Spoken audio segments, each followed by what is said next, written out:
Cześć, tutaj Karol i Marta z Kołem się toczy. Zapraszamy Was do Meksyku, którego wybór był wynikiem selekcji negatywnej. Bo zwyczajnie ciężko było gdzieś bezproblemowo dolecieć, a czy warto było szaleć tak i czy cokolwiek ciekawego w tym Meksyku jest do oglądania, to dowiecie się z tego odcinka.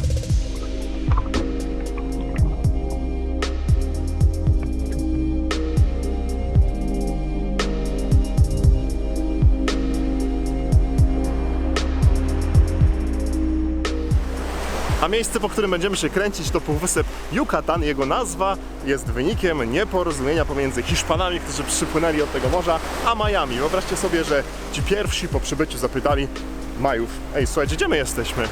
A Majowie: Yucatan, czyli po majańsku: nie rozumiem, co do mnie mówisz.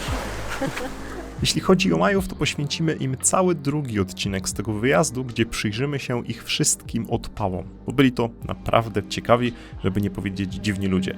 Półwysep Yucatan natomiast to najbardziej na wschód wysunięta część Meksyku, gdzie dolecieliśmy bezpośrednio z Katowic. Dokładniej mówiąc, dolecieliśmy na tak zwaną Rivierę Majów, która znana jest z tego, że po raka skóry przyjeżdżają tutaj ludzie z całego świata. No chyba, że posmarują się filtrami UV, to wtedy są bezpieczni, jednak znowu przez te filtry w niebezpieczeństwie jest tutejsza, druga co do wielkości na świecie rafa koralowa. Pamiętajcie, do wody nie wchodzimy wysmarowani filtrami UV. Poza ładnym wybrzeżem, Yucatan jest raczej najmniej efektowną widokowo częścią tego kraju, bo gdzie okiem sięgnąć rozciąga się taki płaski jak naleśnik krajobraz, ale mimo wszystko poza dawnymi ruinami Majów postaramy się co nieco ciekawych miejsc tutaj znaleźć. Będziemy wspólnie podglądali zwierzęta w dżungli, podziwiali wyjątkowe na skalę świata dzieła matki natury, ale także powiemy sobie kilka słów o samych Meksykanach, a dokładnie o tym, jak dali się wrobić Coca-Coli. A teraz drobna przyrodnicza makrozgadka, dajcie znać w komentarzach, co waszym zdaniem przedstawia to ujęcie makro.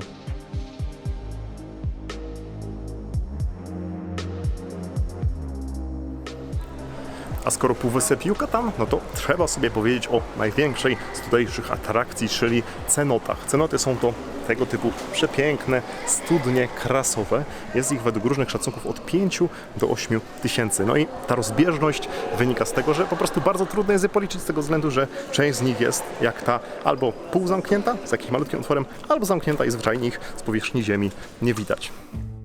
Na całe szczęście Meksykanie bardzo postarali się, aby możliwie jak najwięcej z tychże cenot udostępnić do użytku publicznego, kasując przy tym naprawdę niemało, bo nawet 500 peso za osobę, co daje 100 zł. No ale przynajmniej w cenocie można poskakać. A jak ktoś nie lubi tego typu publicznych miejsc, gdzie nawet w kolejce do zdjęcia trzeba swoje odczekać, to przy odrobinie samozaparcia, no i jeszcze większych wydatkach, można sobie taką mini cenotę wynająć na specjalną okazję, jak chociażby ślub, który to wzięliśmy sobie w jednej z takich cenot. Jednak żeby was teraz nie zamęczać prywatą, to kilka fotek wrzucimy dopiero na koniec. Aha, jeszcze co do pływania w cenotach, jeśli chcecie, to prysznic jest oczywiście obowiązkowy. Także i tutaj kremy przeciw promieniu UV mogą poważnie zaszkodzić żyjącym organizmom, także lepiej ich nie stosować.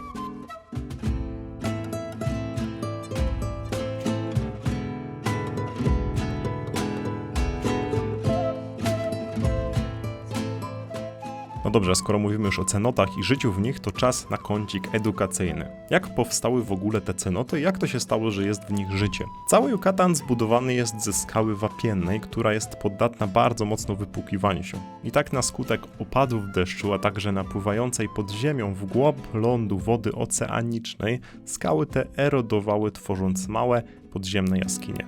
Na skutek rozmarzania lodowców, kiedy to poziom wody w oceanach się podnosił, także w tych podziemnych jaskiniach woda się podnosiła pod sam sufit, wypłukując kolejny osad. Trwało to oczywiście bardzo długo, woda oceaniczna na skutek zamarzania i rozmarzania lodowców raz opadała, raz się podnosiła, aż sklepienie w cenotach było tak cienkie, że się po prostu zawalało, wpuszczając światło do tychże jaskiń, a właściwie już cenot. No i właśnie dziś w cenotach dzięki temu można spotkać życie. Może nie jakieś tam bujne jak w oceanie, no ale gdzieniegdzie gdzie jest naprawdę bogate. W niektórych cenotach jest na przykład bardzo dużo roślin, w innych bywają kraby, tutaj na kamieniu widzicie takiego niebieskiego, bywają też w niektórych ładne żółwie, jak ten, a w większości mieszkają sobie różnego rodzaju ryby. A tam, gdzie ryb jest dość dużo i są dość tłuste, bywają również krokodyle. Jednak bez obaw, według mojej wiedzy, przypominam, nie jestem znawcą, żyją tylko w 2 cenotach i raczej się na takiego krokodyla nie natkniecie.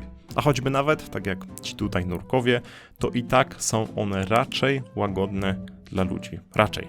Tak przynajmniej mówią ci, co się na krokodylach znają. W ogóle, kiedy zaczęto nanosić cenoty na mapę Yucatanu, okazało się, że w okolicach Meridy cenoty tworzą taki bardzo duży i bardzo dziwny krąg. Co się okazało? Jest to miejsce, w którym walnął ten bardzo znany meteoryt, który rozpoczął wymieranie kredowe i dokładnie ten sam, który na sumieniu ma właśnie dinozaury. Rysując, to jest Yucatan. No i tak sobie nanoszono i okazało się, że dokładnie w tym miejscu piznął ten znany meteoryt. O, rekwizyt proszę. Dziękuję. No i dokładnie w tym miejscu, tutaj jest Yucatan, w którym walnął ten osad, skała wapienna się odsunęła. No i odsłoniła skałę, która jest niepodatna na tworzenie cenot, ale z racji, że tutaj naokoło jest bardzo dużo skały wapiennej, stworzył się ten krąg. Nie wiem, czy cokolwiek było widać, ale rekwizyt zacny. Ze względu na bardzo nieregularne opady deszczu i ogólnie brak rzek na Yucatanie, no to cenoty te były w dużej mierze głównym źródłem wody właśnie dla Majów. Dlatego też wszystkie te miasta, państwa, które Majowie tworzyli, były budowane wokół tych naturalnych studni. Jednak no nie tylko pełniły one dla Majów funkcję rezerwuaru wody, ale rzecz jasna także pełniły rolę łącznika ze światami oraz rolę rytualną związaną z kultem Boga deszczu i zresztą innych bogów też. No i też bardzo często niestety składano ofiary z ludzi w tychże cenotach, jak to mieli Majowie niestety w zwyczaju, ale o tym sobie już opowiemy w osobnym drugim filmie z Meksyku. Kończąc temat cenot, dopowiem tylko, że oczywiście nie wszystkie nadawały się jako rezerwuary wody pitnej, no bo jak już wiecie z wcześniejszej animacji, część cenot jest na tyle blisko oceanu, że wlewa się do nich słona woda. Co ciekawe, nurkując w tych właśnie cenotach ze słoną wodą, można dostrzec zjawisko haloceny, czyli wyraźną granicę pomiędzy wodą słoną a słodką, którą tutaj właśnie przecina nurek. Głowę ma on w wodzie słodkiej, natomiast butle zaś w wodzie słonej. Na tym ujęciu dodatkowo granica ta została wzmocniona przez osad, który nie może się przebić pomiędzy słoną a słodką wodą. No właśnie, a propos nurkowania, nie wiem czy śledziliście stories na Instagramie, ale miałem nadzieję zrobić tutaj kurs nurkowy. Jednak niestety się nie udało, mimo iż całkiem dobrze sobie radzę z pływaniem, o tyle przy przeciekających okularach niestety zaczynam panikować i musiałem odpuścić. Dlatego też jedyne co mogę wam pokazać to kilka kadrów z nurkowania dla lamusów, czyli snorkelingowania. Też w sumie fajne, aczkolwiek kasują tutaj za to jak za zboże. A na dobrą sprawę, jak ktoś dobrze pływa, może sobie w sporo ciekawych miejsc do snorkowania podpłynąć kraulem z brzegu. Choć zalecam ostrożność, a najlepiej dmuchaną bojkę, a nie tak jak ja, płynięcie na pałę bez niczego. Tymczasem druga makrozagadka, dajcie znać co widzicie w odbiciu tych kropel. No dobra, jak coś, drugi kadr dla ułatwienia wygląda tak. Tak mi się przypomniało, ciekawostka mało przyrodnicza, chociaż trochę to tak zarośnięte. W Meksyku jest bardzo dużo garbusów, a ten to jest chyba najładniejszy ze wszystkich. Słuchajcie, w latach 50. tak się spodobało to auto Meksykanom, że posprowadzali tutaj 40-50 tysięcy tych samochodów i było im wciąż mało, więc nawet postawili fabrykę Volkswagena tutaj i produkowali, zalewając rynek tymi, no, ładnymi autkami, trzeba przyznać. A jeśli chodzi o inne przyrodnicze atrakcje na Yucatanie, to trzeba też wspomnieć o nieco większych dziurach w ziemi zalanych wodą nazywanych lagunami. Jest ich tutaj cała masa, można odwiedzić chociażby tego typu lagunę Cancún, albo będącą naszą ulubioną, leżącą niedaleko granicy z Belize, lagunę Bacalar, nazywaną też laguną 7 kolorów. To znaczy ja tam widzę tylko niebieskie o różnych odcieniach, ale jakiekolwiek kolory autor miał na myśli, musimy przyznać, że jest to miejsce kapitalne. Laguna ta jest bardzo wąska, ma maksymalnie 2 km szerokości, natomiast ciągnie się aż na 42 km. A na lagunie Bacalar jest coś takiego jak Los Rapidos albo Rapidas. Takie mega fajne przewężenie pomiędzy dwoma zbiornikami. Jak tam trening? No właśnie Na tym przewężeniu nurt jest tak silny, że płynąc z całych sił praktycznie stoi się w miejscu, ale przynajmniej dzięki temu można się przyjrzeć tym ciągnącym się wzdłuż brzegu białym stromatolitom.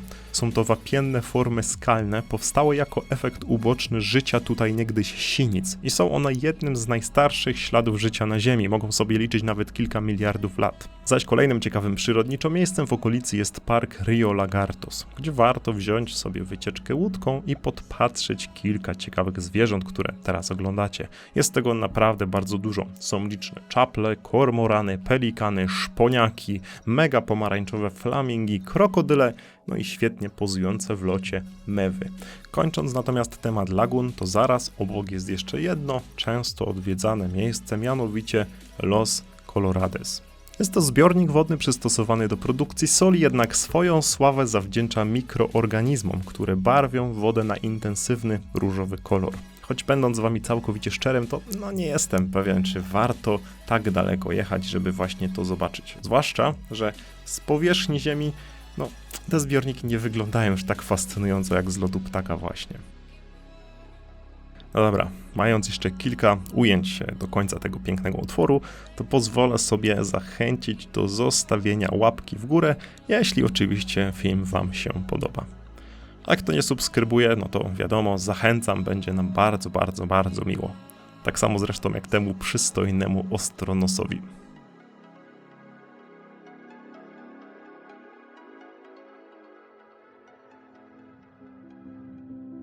Tymczasem zmiana tematu z przyrodniczego na społeczny związany z Coca-Colą.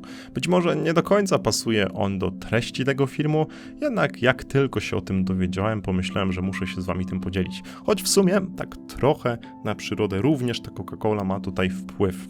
Wyobraźcie sobie, że Meksykanie przegonili już jakiś czas temu Amerykanów i zajęli zaszczytne pierwsze miejsce w konkursie najgrubszych ludzi świata. 33% z nich jest otyłych, aż 70% ma nadwagę. Mówi się, że to wszystko dzięki pogoni Meksykanów za amerykańskim stylem życia, przez słabą edukację, kiepską dietę, ale głównie wszystko przez napoje słodzone z naciskiem na Coca-Colę. Meksykanie spożywają jej najwięcej na świecie. Musicie też wiedzieć, jak bardzo koncern Coca-Cola wpływa na również środowisko naturalne. Niestety niedobrze wpływa na środowisko naturalne. Wyjechaliśmy do stanu Chiapas na chwilę i wyobraźcie sobie, że do produkcji Coca-Coli 1 litra coli zużywa się 3 litry wody, a stan Chiapas dzięki licznym górom i opadom deszczu jest potężnym rezerwuarem wody w Meksyku. To znaczy był do czasu, aż w stanie Chiapas Coca-Cola postawiła fabrykę coli. Słuchajcie, dziennie ta fabryka zużywa ponad 1 000 000 litrów wody. Jest to takie zapotrzebowanie, jakie ogółem zużywa 10 000 osób. Eksploatacja tutejszych źródeł wody sprawiła, że ludzie w niektórych wioskach naprawdę nie mają co pić. W kranach jest po prostu pusto. I nawet dochodzi do takich paradoksów, że taniej jest im kupić Coca-Colę i pić tą Coca-Colę, niż pić wodę. Jednak sam ten fakt, który ogranicza się tylko i wyłącznie do stanu Chiapas, sam w sobie nie spowodował, że nagle Meksykanie piją tyle Coca-Coli. Jest to w dużej części zasługa też samego marketingu Coca-Coli, która od wielu, wielu lat marketingowo urabia Meksykanów. Udało im się zaprogramować w głowach Meksykanów, że jeśli pragnienie to Coca-Cola, jak chcesz poczuć lepszy status społeczny, musisz pić Coca-Colę, a na poprawę humoru, to oczywiście także Coca-Cola. A wszystko to nie tylko po hiszpańsku, ale również tłumaczone na wiele dialektów majańskich. Do tego oczywiście absolutnie wszechobecne jest logo i barwy Coca-Coli w postaci lodówek, banerów, stołów, krzeseł, które Coca-Cola rozdaje za darmo, czerwonych farb, które również rozdaje za darmo, aby ludzie malowali nimi sklepy, co do tego stopnia w niektórych regionach wyprało głowy ludziom, że Coca-Colę nawet zaczęto ofiarować bogom, używać ich do rytuałów religijnych, albo podaje się jako lekarstwo, kiedy na przykład ktoś zachoruje, to uznaje się, że w jego ciele zadomowiły się złe moce, a świetnie wypędza je z organizmu oczywiście Coca-Cola, a dokładnie mówiąc te złe duchy wypędza nie tyle sama Coca-Cola, co bekanie po wypiciu tego gazowanego napoju. W ogóle polecam wam zobaczyć sobie dokument w internecie pod tytułem Co skrywa Coca-Cola. Jeśli pomyliłem, tutaj jest poprawna nazwa tego dokumentu. Z niego czerpię większość tych informacji. Naprawdę porażające to jest. Tu jest apteka. Na wejściu co jest? Zawsze Coca-Cola. No i pewnie sobie myślicie, że hej, Karol, przecież nic odkrywczego, taka ekspansywna, agresywna promocja Coca-Coli, bo Coca-Cola jest wszędzie, na całym świecie, nie ma chyba miejsca, ani wioski, nawet na w tadżyckim Pamirze, gdzie wydawało się, że jest koniec świata, nie ma prądu, w ogóle widzieliśmy Coca-Colę, gdzie były może z 3 produkty w sklepach, to jednak Meksykanie na skutek słabej edukacji i niskich cen Coca-Coli okazali się na ten marketing być wyjątkowo nieodporni i kole pije się tutaj na potęgę, na każdą okazję i nawet od bardzo, bardzo małego wieku. No i tak to jest z tą Coca-Colą. Pewnie już nigdy żadnej współpracy z nimi nie będę miał, no ale trudno, jakoś przeżyję. Natomiast, żeby zakończyć ten odcinek jakimś bardziej pozytywnym akcentem, no to wzięliśmy ślub w Meksyku. Taki na maksa, na spontanie, bez planowania przed wyjazdem, obrączki, ciuchy, wszystko ogarnęliśmy już na miejscu. Nawet na ostatnią chwilę udało się znaleźć taką naprawdę ładną cenotę, w której to można sobie ślub wziąć. No i to by było na tyle. Trzymajcie się ciepło, widzimy się w kolejnym, drugim filmie z Meksyku, gdzie odwiedzimy sobie sporo świetnych piramid, majańskich miast, a także przyjrzymy się wszystkim odpałom Majów. Trzymajcie się, cześć.